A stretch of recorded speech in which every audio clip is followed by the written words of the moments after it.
Et vont s'installer à présent les deux finalistes dans la deuxième circonscription du Doubs. Cette circonscription, vous voyez la carte, elle comprend la partie est de Besançon, mais aussi les secteurs ruraux de Saône, Tizornan, Marchaux, Roulan ou encore Nancray. Le député sortant, c'est Éric Alauzet pour le camp présidentiel. Il ne se représentait pas. Il y aura donc forcément un nouveau député dans cette circonscription et ce sera soit Dominique Voynet, arrivé en tête dimanche du premier tour pour les écologistes et le nouveau Front populaire avec 4 points et 2265 voix d'avance sur le candidat du Rassemblement national, Éric Fuzis. Bonsoir à tous les deux. Merci d'être sur le plateau de France 3 Franche-Comté.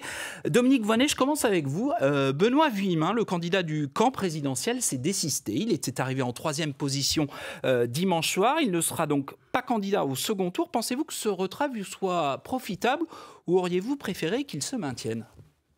Je salue sa décision. C'est un choix de responsabilité qui n'a pas dû être facile. J'ai envie aussi de m'adresser à ces électeurs qui avaient sans doute cru à la promesse d'Emmanuel Macron en 2017 de dépasser le clivage droite-gauche.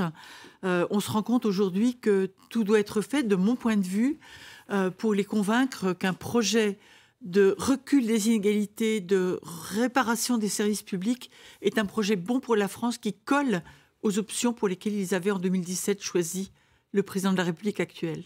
Benoît Vuillemin dit que vous avez montré un certain mépris du territoire et de ses électeurs en ne prenant même pas la peine d'échanger avec lui. On a connu quand même plus franc comme soutien. Voilà, il a réglé ses comptes avec la droite sur un courrier très sévère. Il est sévère avec moi aussi. Je comprends sa frustration. J'ai pris le conseil d'Éric Alauzet, député sortant, qui m'a conseillé de le laisser faire son chemin et de ne pas le harceler. Donc, je ne vois pas pourquoi on devrait me le reprocher maintenant. Éric Fuzis, les circonscriptions de Besançon sont les plus résistantes au Rassemblement national. Vous avez, avec un peu plus de 30% des suffrages, le plus faible score de tous les candidats RN de Franche-Comté au premier tour. Où elles sont vos réserves de voix ? Comment comptez-vous gagner dimanche ?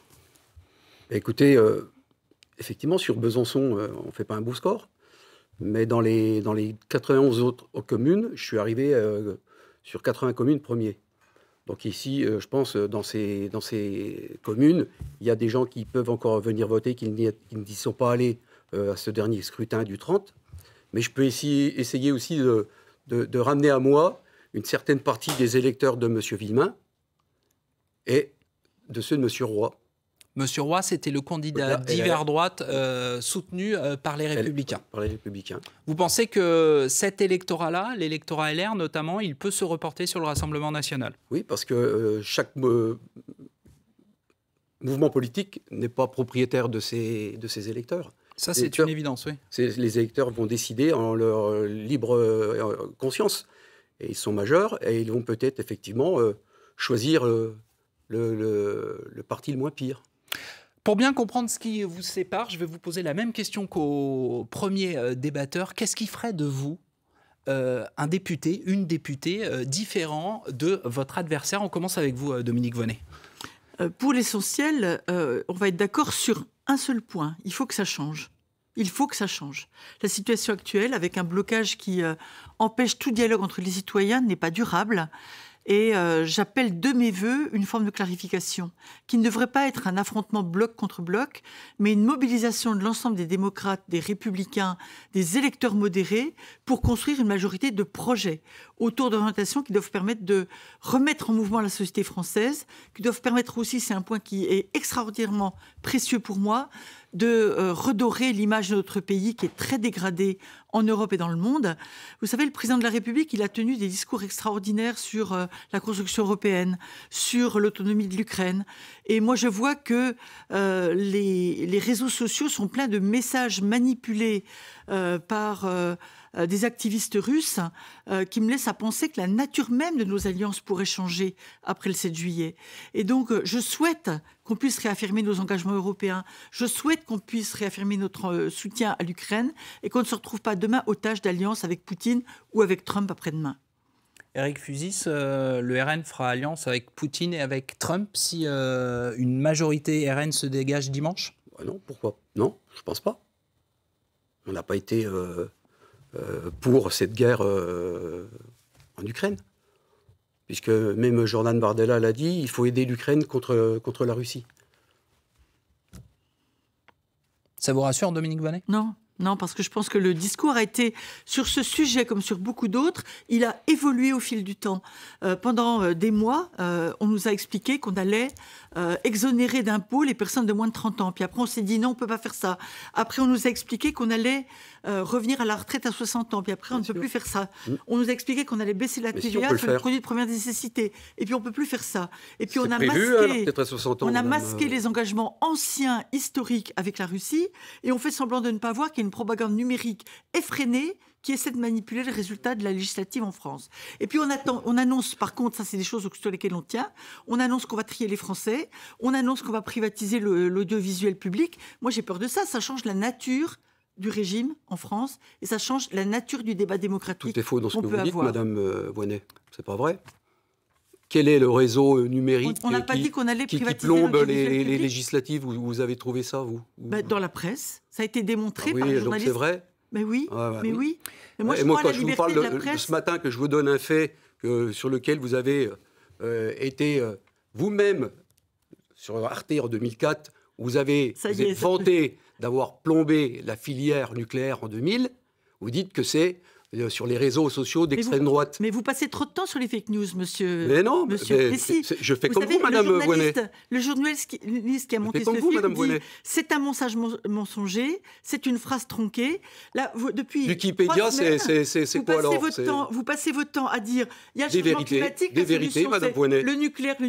Il ne suffit pas de sauter comme un cabri en disant nucléaire. Parce que ça nous pèse, le nucléaire à l'heure actuelle. S'il était beaucoup plus nombreux en France, on aurait moins de charges en facture d'électricité. Ça coûte un pognon de dingue, le nucléaire, et ça prend beaucoup trop de temps. Mais c'est tout à fait décarboné, c'est tout à fait écologique. Mais je vais comme vous dire qu'on est le pays le plus nucléarisé d'Europe, mais on n'est pas le pays qui a les émissions de carbone les plus faibles d'Europe. Et donc, à un moment donné, ça va être plus compliqué. Il ne s'agit pas de... Vous regardez au niveau européen, mais moi je regarde au niveau mondial. Quand on voit la Chine qui produit de l'électricité avec du charbon, c'est eux qui polluent le monde, vous voyez. Éric Fusy, j'aimerais revenir sur un reproche de Dominique Voynet sur les allers-retours et les renoncements. Effectivement, sur la retraite à 60 ans, il y a eu une annonce, puis Jordan Bardella a dit « Ah, peut-être que pas ». Sur la TVA réduite sur les produits de première nécessité, exactement la même chose. Est-ce que ça vous porte pas préjudice dans le message, dans le programme que vous avez annoncé aux électeurs? Il avait annoncé effectivement dans ses mesures d'urgence, mais il va les reprendre en considération, ce qu'on appelle le temps des réformes, à l'automne, une fois qu'il aura fait effectivement un audit financier, où on va peut-être retrouver des choses qui sont un petit peu planquées quelque part dans les placards de l'ancien gouvernement et de M. Macron. C'est-à-dire que les comptes de la France seraient maquillés? C'est ça que vous suggérez?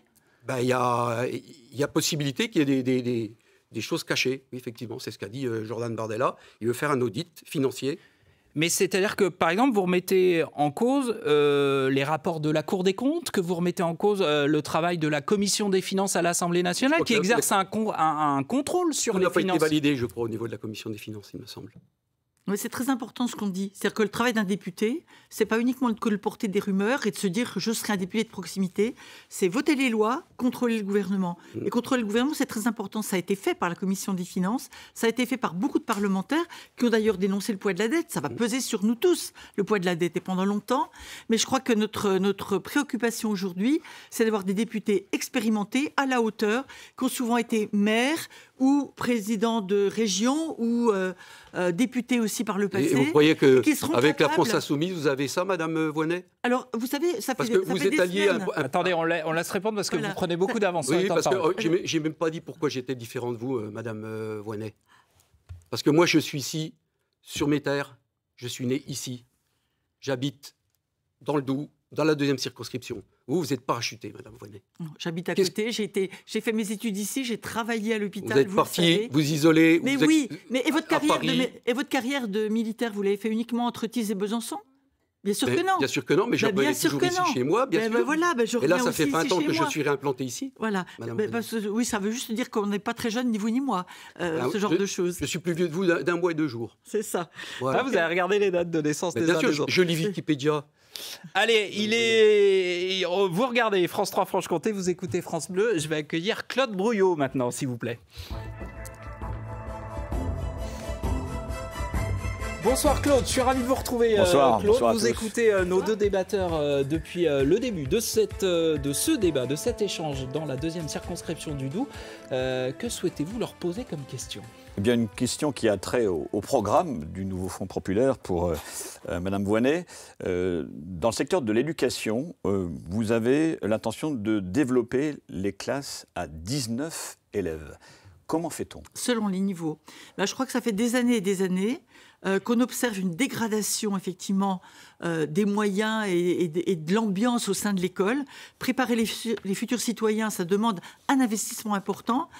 En direction des enfants, mais aussi en direction des enseignants.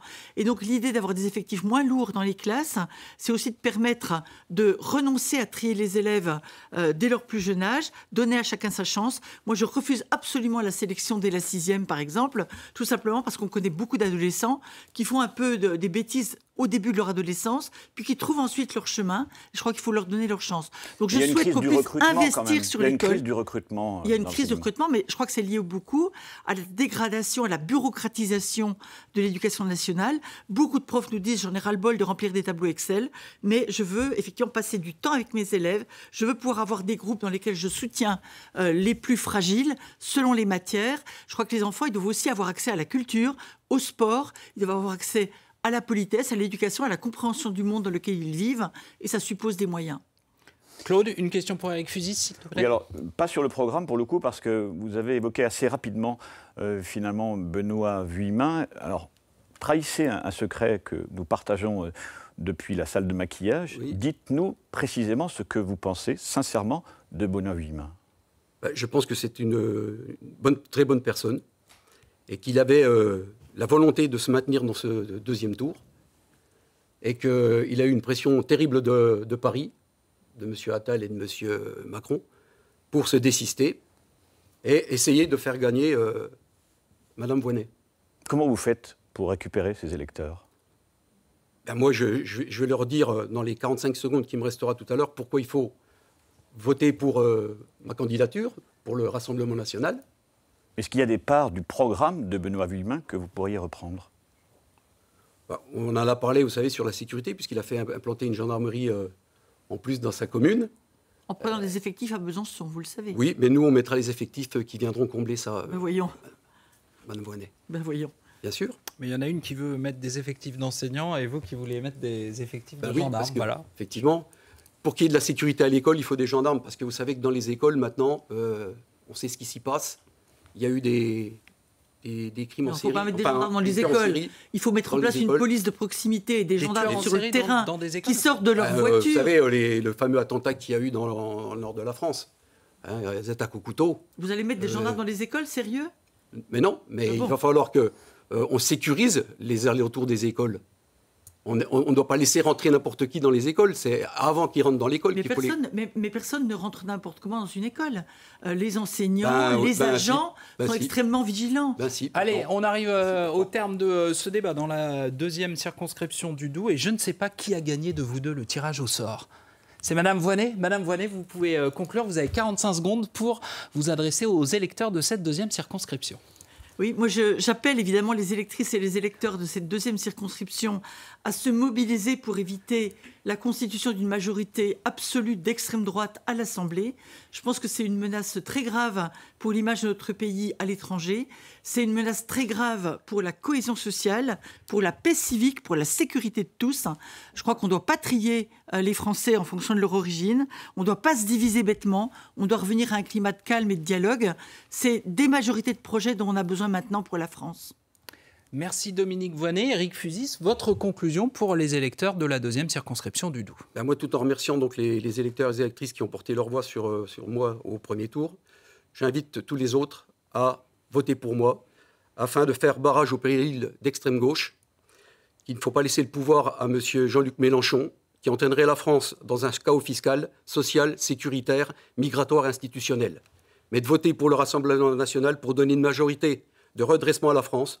Nous formerons un gouvernement d'union nationale avec Jordan Bardella comme Premier ministre Jean-Luc Mélenchon n'est même pas candidat. Laissez-le pour finir, s'il vous plaît. défendre le pouvoir d'achat, rétablir la sécurité et stopper la submersion migratoire.